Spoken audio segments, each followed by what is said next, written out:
10 साल बाद फिर भारी वाहनों के लिए बंद हुआ कालपी का पुराना यमुना पुल। पुल की बियरिंग मरम्मत शुरू, NHAI ने लागू किया डायवर्जन। कालपी जालौन।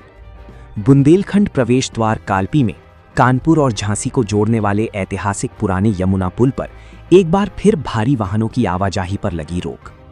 पुल की बियरिंग में तकनीकी मरम्मत कार्य शुरू होने के चलते राष्ट्रीय राजमार्ग प्राधिकरण NHAI ने तत्काल प्रभाव से डायवर्जन व्यवस्था की लागू। अब ट्रक और बस जैसे भारी वाहन दुर्गा मंदिर चौराहे से नए पुल की ओर मोड़े जाएंगे, जबकि कार और अन्य छोटे 4 पहिया वाहन पुराने पुल से ही गुजरेंगे। करीब 5 दशक पुराने इस पुल से रोजाना लगभग 10,000 छोटे बड़े वाहन गुजरते हैं। इनमें मुंबई, गुजरात, मध्य प्रदेश, कानपुर और लखनऊ रूट से आने जाने वाले ट्रक, बसें और अन्य वाहन शामिल हैं। अधिकारियों के मुताबिक पुल की मरम्मत का कार्य लंबा चल सकता है, इसलिए सुरक्षा को देखते हुए भारी वाहनों का संचालन बंद किया गया है। नई व्यवस्था लागू होने के बाद चौरा और आसपास के इलाकों में ट्रैफिक दबाव बढ़ने की संभावना जताई जा रही है। जिस मार्ग से भारी वाहनों को नए पुल की ओर भेजा जाएगा, उसी रास्ते से बालू घाट के ट्रक भी गुजरते हैं। ऐसे में जाम की स्थिति बनने की आशंका बनी हुई है। करीब 10 वर्ष पहले भी ओवरलोडिंग के कारण पुल की बीम चटक गई थी, जिसकी मरम्मत में लगभग 6 माह का समय लगा था। इस बार NHAI द्वारा समय रहते ही पुल की तकनीकी खामियों को दुरुस्त करने का कार्य लगातार जारी। गुरुवार देर रात जिलाधिकारी राजेश कुमार पांडे और पुलिस अधीक्षक विनय कुमार सिंह ने उप जिलाधिकारी मनोज कुमार सिंह के साथ मौके पर पहुंचकर डायवर्जन व्यवस्था का निरीक्षण कर परियोजना प्रबंधक उत्तम सिंह को नगर सीमा से कानपुर सीमा तक लगातार पेट्रोलिंग कराने और यातायात व्यवस्था सुचारू रखने के दिए निर्देश।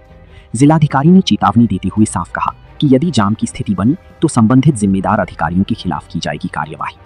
निरीक्षण के दौरान पुलिस क्षेत्राधिकारी अवधेश सिंह, कोतवाली प्रभारी अजय ब्रह्म तिवारी समेत NHAI के अधिकारी और कर्मचारी रहे मौजूद। आइए अब सीधा आपको उप जिलाधिकारी कालपी मनोज कुमार सिंह के पास ले चलते हैं। सर, परसों नाइट में DM सर के द्वारा एक निरीक्षण किया गया था। निरीक्षण को लेकर क्या तैयारियां हैं और टोल कैसी क्या व्यवस्था रहेगी सर? आप सही कह रहे हैं। परसों देर रात्रि DM सर, कप्तान सर, NHAI की और NHAI की RTO, SDM, CO और माइनिंग ऑफिसर सबकी टीम के द्वारा विस्तृत स्थलीय निरीक्षण किया गया और सर के निर्देश के आधार पे एक जो डायवर्जन प्रस्तावित इन्होंने तैयार किया था, उसमें कतिपय संशोधन के साथ में आज से पूरी तरह से ये आवागमन स्टार्ट हो गई है। इसको हम लोग देखने आए हैं कि वास्तविक में कहीं कोई परेशानी तो नहीं है। यह अनुभव किया गया कि जो खदान से बालू वाली गाड़ियाँ आती हैं, उनको यू टर्न लेने में दिक्कत होगी और जिससे कि ट्रैफिक कंजेशन होगा।